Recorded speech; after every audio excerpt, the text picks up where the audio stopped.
શ્રી ગણેશાય નમઃ.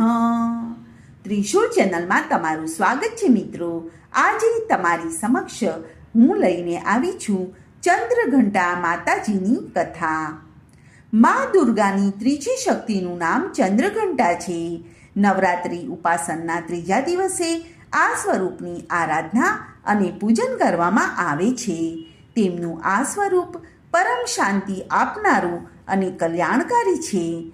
તેમના મસ્તિષ્કમાં ચંદ્ર આકારનો અર્ધચંદ્ર છે. એ જ કારણે તેમને ચંદ્રઘંટા દેવી કહેવામાં આવે છે.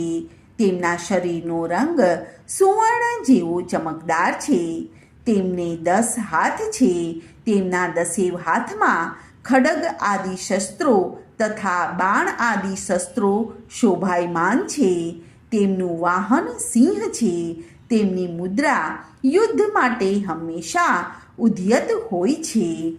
તેમના ઘંટ જેવા ભયાનક ધ્વનિથી રાક્ષસો તેમનાથી દૂર ભાગે છે. તેમના મુખ, નેત્ર તથા સંપૂર્ણ કાયામાં મૂળની વૃદ્ધિ થાય છે. તેમની ઉપાસના કરવાથી આપણને સમસ્ત સાંસારિક કષ્ટોમાંથી મુક્તિ મળે છે. મા ચંદ્રઘંટાની કથા અનુસાર પ્રાચીન કાળમાં દેવતાઓ અને અસુરોની વચ્ચે લાંબા સમય સુધી યુદ્ધ ચાલ્યું.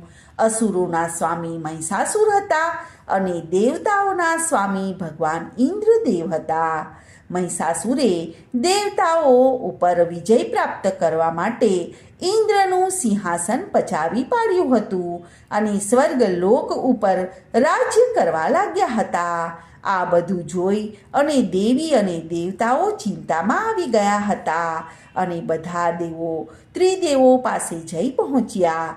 દેવતાઓએ બતાવ્યું કે મહિષાસુરે ઇન્દ્ર, ચંદ્ર, સૂર્ય, વાયુ સમિત બીજા અન્ય દેવતાઓના બધા જ અધિકાર છીનવી લીધા છે અને દેવતાગણ પૃથ્વી લોક ઉપર વિચરણ કરી રહ્યા છે. દેવતાઓની આ વાત સાંભળીને બ્રહ્મા, વિષ્ણુ અને ભગવાન શિવ અત્યંત ક્રોધિત થઈ ગયા અને આ ક્રોધના કારણે ત્રણેય દેવોના મુખમાંથી ઉર્જા ઉત્પન્ન થઈ અને દેવતા ગણના શરીરમાંથી નીકળેલી ઉર્જા પણ આ ઉર્જાની સાથે મળી ગઈ અને બધી ઉર્જા ભેગી થઈને 10 દિશામાં વ્યાપ્ત થઈ ગઈ અને પછી આ ઉર્જામાંથી ભગવતી ચંદ્રઘંટાનું અવતરણ થયું.